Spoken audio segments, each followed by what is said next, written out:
পনির দিয়ে কিভাবে এত সুন্দর সন্দেশ বানালাম সেটাই আজ তোমাদের সাথে শেয়ার করব, একেবারেই কম মিষ্টি। So let's continue the video.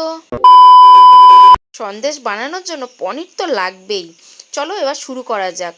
কড়াই গরম হয়ে যেতে দিয়ে দিয়েছি 1 চামচ মতো ঘি। ঘিটা ভালোভাবে মেল্ট হয়ে গেলে, একটা ফ্লেভার বার হলে, তখন দিয়ে দেবো হচ্ছে দুধ। তোমরা কিন্তু ভিডিওটা সেভ করে রাখো পরের জন্য, পরে যাতে আবার বানাতে পারো, ভুলে যাতে না যাও। যাই হোক, এবার দুধ দিয়ে কন্টিনিউ নাড়তে হবে যাতে না নিচে লেগে যায়। লেগে গেলে কিন্তু পুড়ে যাবে, গন্ধ বেরোতে পারে।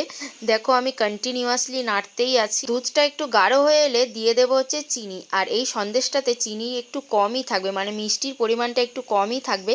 আর যারা বেশি মিষ্টি খেতে পছন্দ করো তারা মিষ্টি বেশি দিতেই পারো। দেখো চিনির জলটা মরে যেতে গাঢ় হয়ে এসছে। এবার দিয়ে দেবো ম্যাশ করে রাখা পনির। পনিরটা কিন্তু ভালোভাবে ম্যাশ করে নেবে। একটু গোটা গোটা থাকলে অসুবিধা নেই, গালে পড়লে বেশ ভালোই লাগে। এরপর কন্টিনিউয়াসলি নাড়তে হবে যাতে নিচে লেগে না যায়। আর টেস্টটা বজায় রাখার জন্য 1 চিমটি নুনও আমি দিয়েছিলাম। তারপর দিয়ে দিলাম হচ্ছে কুচো কুচো করে কেটে রাখা কিশমিশ, মানে যা যা ড্রাই ফ্রুটস আছে দিতেই পারো। আমার কাছে কাজু অ্যাভেলেবেল ছিল না, সেই কারণে দিইনি। তারপর ছোট একটা কৌটোতে ঘি মাখিয়ে নিয়েছি। তোমরা চাইলে কাগজও দিয়ে দিতে পারো, কাগজের ওপরেও ঘি দিতে পারো, বাট আমি আর দিলাম না। তোমরা অবশ্যই কাগজের ওপরে ঘি লাগিয়ে দেন সন্দেশের ডোটা দেবে, নাহলে তুলতে অসুবিধা হবে।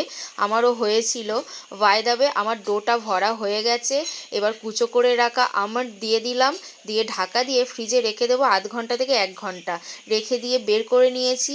দেখো তুলতে অসুবিধা হচ্ছিল বলে আমি ছুরি দিয়ে চারিদিকটা ঢিলে করে দিয়েছি। দেওয়ার পর কীরকম হয়েছে জাস্ট দেখো। তোমরা যে কোনো কন্টেনারে রাখতে পারো, আমি গোল একটা শেপ দেওয়ার জন্য এরকম কন্টেনারে রেখেছিলাম। তারপর কেটে নিলাম। এক হাতে অসুবিধা হচ্ছিল, ওই কারণে শেপটা উল্টোপাল্টা হয়ে গেছে। চলো এবার টেস্ট করার পালা।